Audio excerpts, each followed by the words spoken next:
15 años, el tratamiento era de 7 a 10 días. Existía la demostración de que dando más días mejoraba ¿cómo se llama esto? La efectividad del tratamiento, pero evitaba los efectos adversos. Pero debido a las resistencias a antibióticos, entonces actualmente el término es de 14 días. Podría ser 7 días, pero ya la efectividad es muy baja. Pasa a veces de que algunas personas han tomado 10 días de tratamiento porque no han resistido los múltiples medicamentos que se toman. ¿Alguien ha tomado la erytromicina? ¿Qué te generó? ¿Tienes algún recuerdo de ese tratamiento con la erytromicina? Sí. Bueno, hay personas que la erytromicina no la toleran, es mal sabor, causa ardor del estómago, diarreas, entonces hay gente que no la tolera. Pero el hecho que iba es que de repente con 10 días en esa persona sí es suficiente, entonces no descalifico un tratamiento porque hayan sido menos de los 14 días. ¿Y qué pasa? Que si ha tomado 10 días, puedo hacer un test de aliento y de repente sale negativo. Entonces, con esos 10 días esa persona se curó. Pero la recomendación, una cosa es lo que pasa en la realidad y la otra cosa es lo que se recomienda en la teoría. La recomendación es de que sean 14 días, es la recomendación general. Segunda recomendación, que sean 2 antibióticos. Ya en nuestra realidad nacional les hablaba de la claritromicina y amoxicilina. La amoxicilina, en casi todas las realidades, es un medicamento que tiene buena efectividad para el Helicobacter. A pesar de que usamos tanta amoxicilina para tantas cosas, el Helicobacter no ha sido capaz todavía de generar resistencia a la amoxicilina. Es más problemática la claritromicina en cuanto a resistencia que la amoxicilina. Entonces, el problema con la amoxicilina es las alergias. Entonces, cuando no puedo usar amoxicilina, la alternativa es metronidazol. Pero ¿cuánto se usa de amoxicilina? Se usa 1 gramo 2 veces por día. ¿Ya? Y la claritromicina 500 miligramos 2 veces por día, PID. Y por los 14 días. Entonces, son 1 o 2 antibióticos. A esto se le debe agregar un IVP. Les decía que el IVP debe ser máximas dosis o uno que tenga menos efecto por su metabolismo. ¿Cierto? Hablamos de metabolizadores rápidos, metabolizadores lentos. Entonces, la recomendación en general en países latinoamericanos es que sea esomeprazol. Esomeprazol de 20 miligramos 2 veces por día, por esos 14 días. Pero, por ejemplo, en la seguridad social no contamos con esomeprazol, contamos solamente con omeprazol. Entonces, ¿qué es lo que hago yo? Darle 40 miligramos, o sea, le doblo la dosis 2 veces por día. Y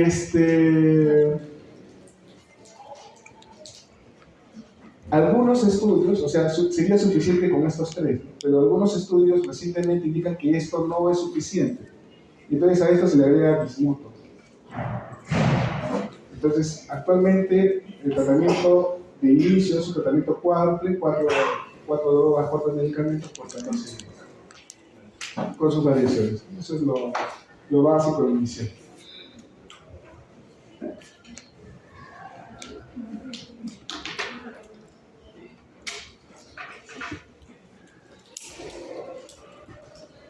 Bien, ya, teníamos que tratar de...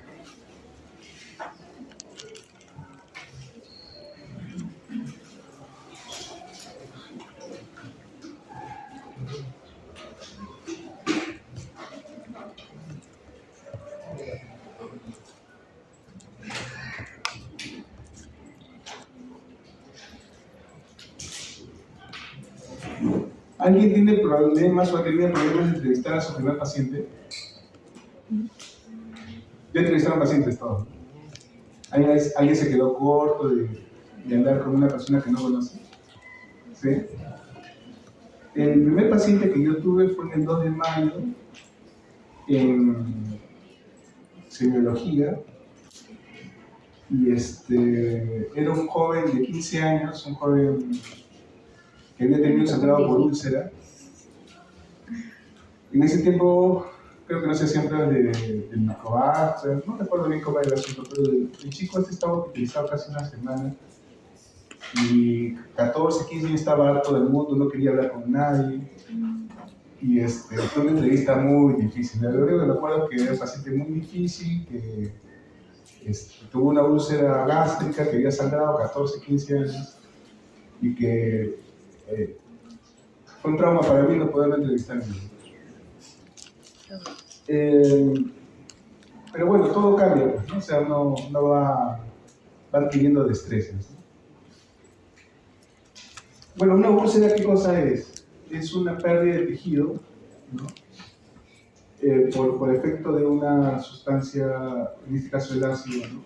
Que daña la mucosa. Hasta hace un tiempo se creía que el ácido era el único causante de la úlcera, ¿no? Entonces todo estaba enfocado en el ácido. Y se decía, pues, sin úlcera sin ácido no hay úlcera.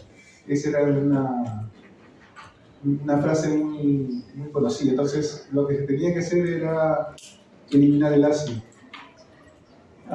Se sabía que algunos pacientes eran hipersecretores de ácido, se hacían pruebas para medir la acidez en el estómago. ¿Saben desde cuándo más o menos existen las endoscopías? Más o menos, las primeras endoscopías eran endoscopías rígidas. ¿Qué significa eso? Que era un tubo de metal. ¿Y cómo se metía en ese tubo? El paciente estaba sentado con la cabeza, y eso no lo he visto yo, pero está en las fotos ahí. Si ustedes lo buscan en la historia de la medicina, ahí está. El cuello en hiperextensión, y el médico con un tubo mirando. Después se usaron gastrocámaras, ¿no? La gastrocámara era un tubo que tenía la posibilidad de no ver, sino de tomar con una cámara fotográfica, tomar a ciegas lo que viene en el estómago y después revelar la foto. Así poco a poco ha ido creciendo la endoscopía, pero antes de eso lo que había era, ¿cómo creen que se diagnosticaban las úlceras? Con rayos X, pero el estómago no se ve con rayos X, pues hay contraste, ¿no? Entonces, ¿cómo se ve una úlcera con un rayos X? ¿Cómo creen?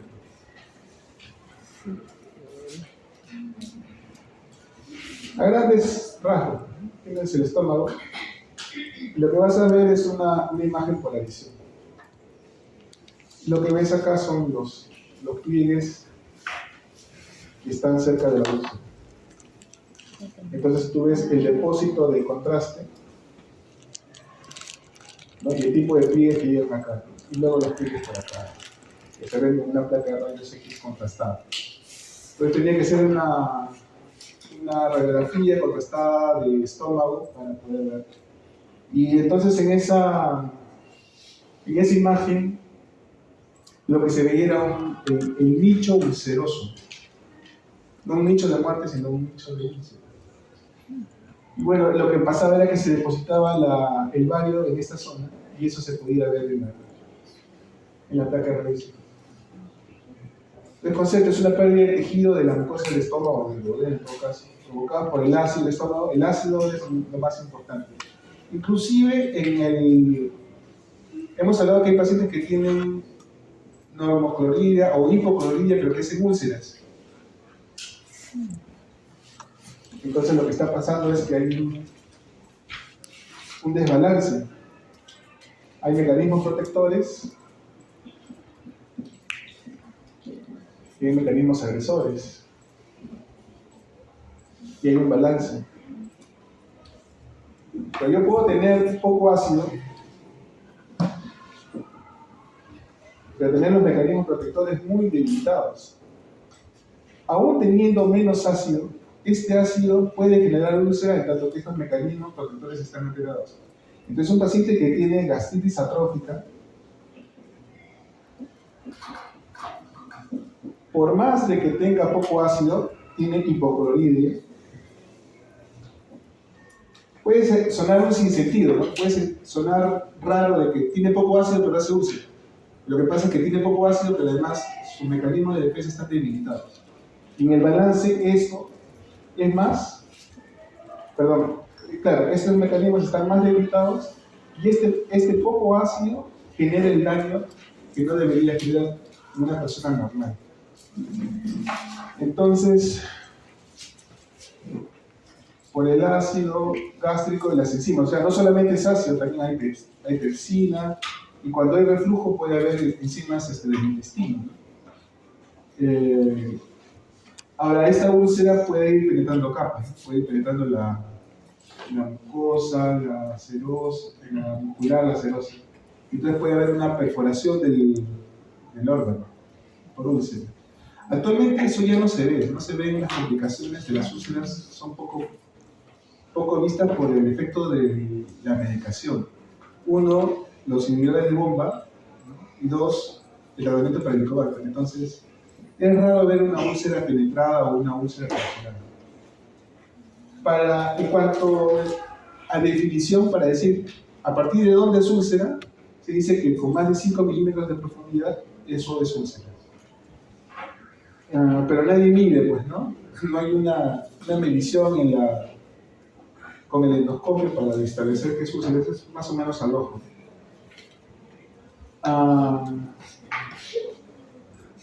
Se ha estimado que un 15% de todas las personas presentan algún episodio relacionado con la úlcera, ¿no? Sea sangrado, sea dolor. Y esto obviamente va a ser más frecuente en las personas infectadas por el Helicobacter. Entonces tenemos una célula parietal, ¿no? Que bajo el estímulo de, decíamos, acetilcolina, histamina y la gastrina, se reclutan las bombas de protones y se crea la secreción de los hidrogeniones. Y hay mecanismos de defensa, que es lo que hemos hablado en el anterior, ¿no? A eso habría que agregar como mecanismos preepiteliales que no habíamos mencionado, o epiteliales en todo caso, las prostaglandinas. A partir de la misma membrana celular son metabolizados los fosfolípidos, ¿no? A ácido araquidónico, y la ciclooxigenasa genera prostaglandinas que son protectoras del estómago. ¿Qué hacen esas prostaglandinas? Aumentan el flujo sanguíneo, disminuyen la motilidad gástrica, aumentan la secreción de bicarbonato, inhiben la secreción de ácido gástrico y estimulan la secreción de moco. Entonces, más moco, más protección, menos secreción de ácido, menos daño a partir de la producción de prostaglandinas.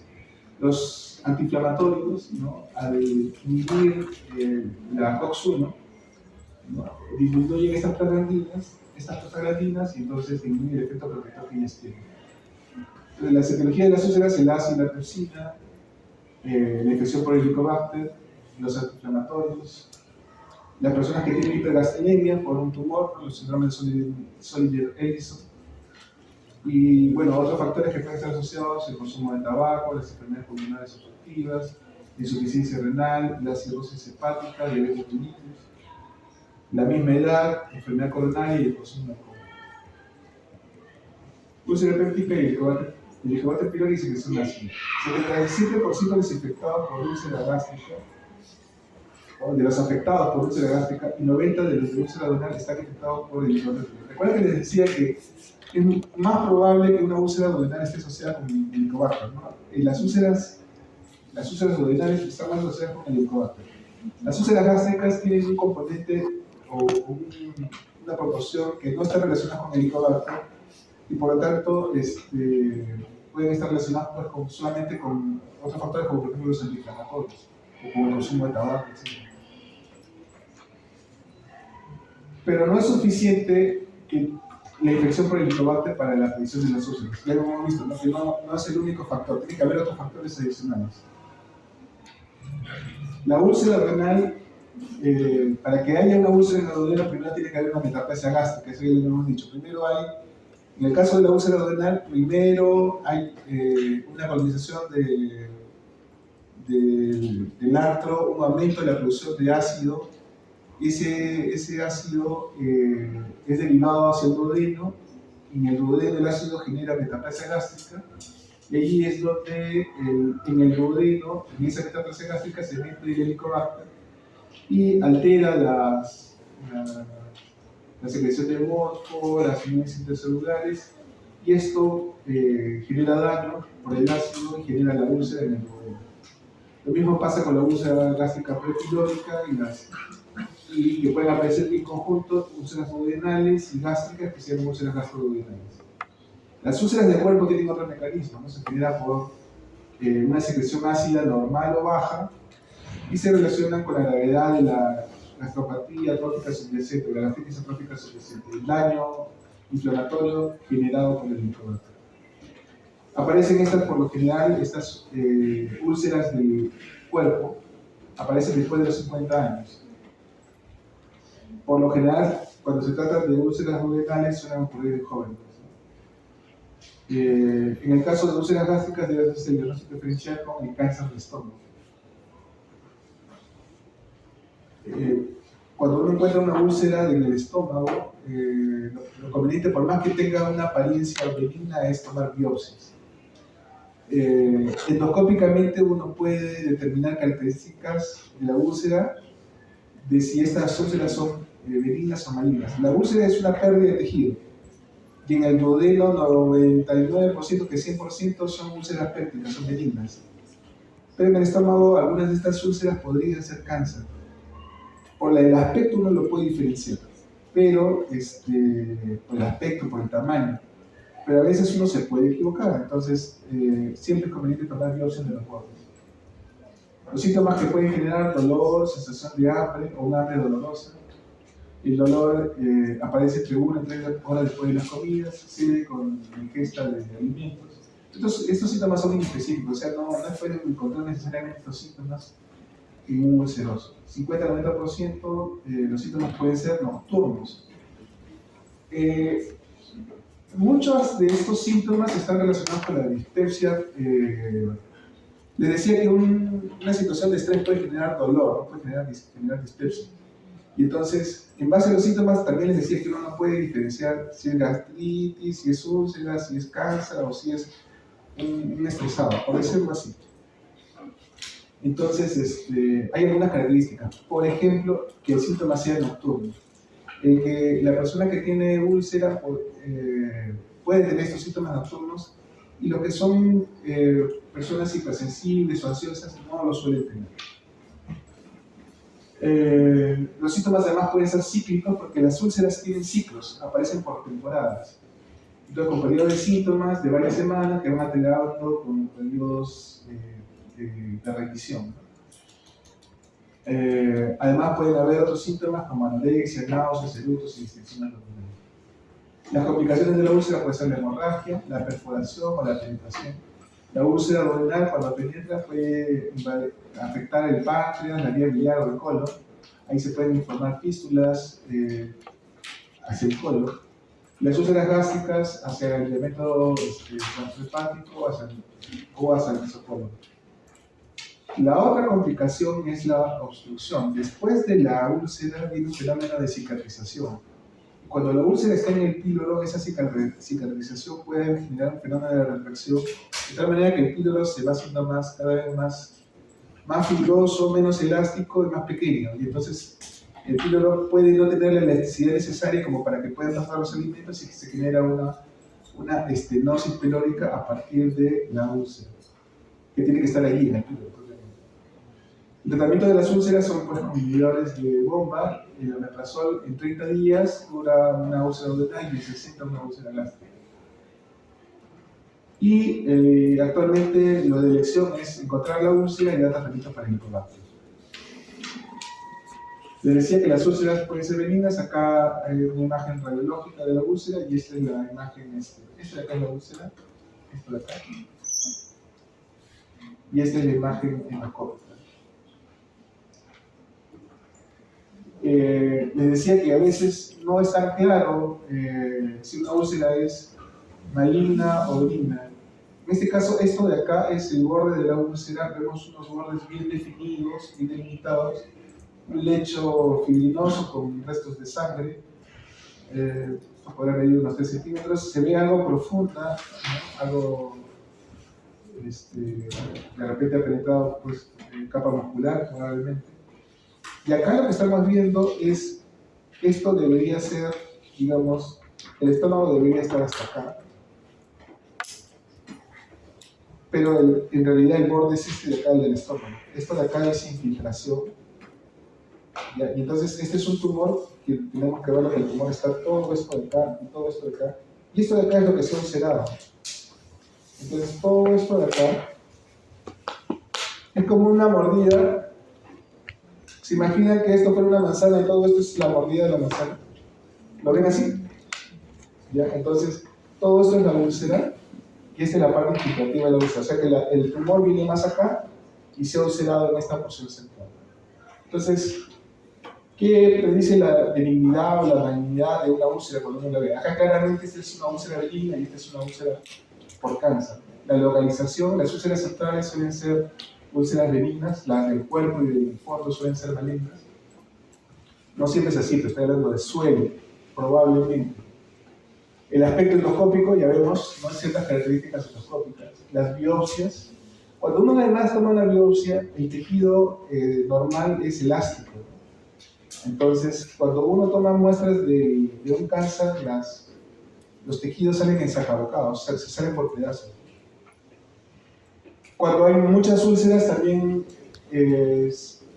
tienden a ser malignas, ¿no? Y el tamaño, ¿no? Las úlceras benignas suelen ser menos de 2 centímetros, con más de 3 centímetros esto tranquilamente podría ser 5 o 6 centímetros esta úlcera. Con más de 6 centímetros probablemente sea maligno. Las úlceras tienen ciclos, entonces hay periodos de actividad. Esta es una úlcera que está activa. Y luego va ocurriendo un fenómeno de cicatrización, ¿no? Y va desapareciendo la úlcera y finalmente queda un vestigio, ¿no? Un SCAR 1 o SCAR 2. Eso con respecto de las úlceras.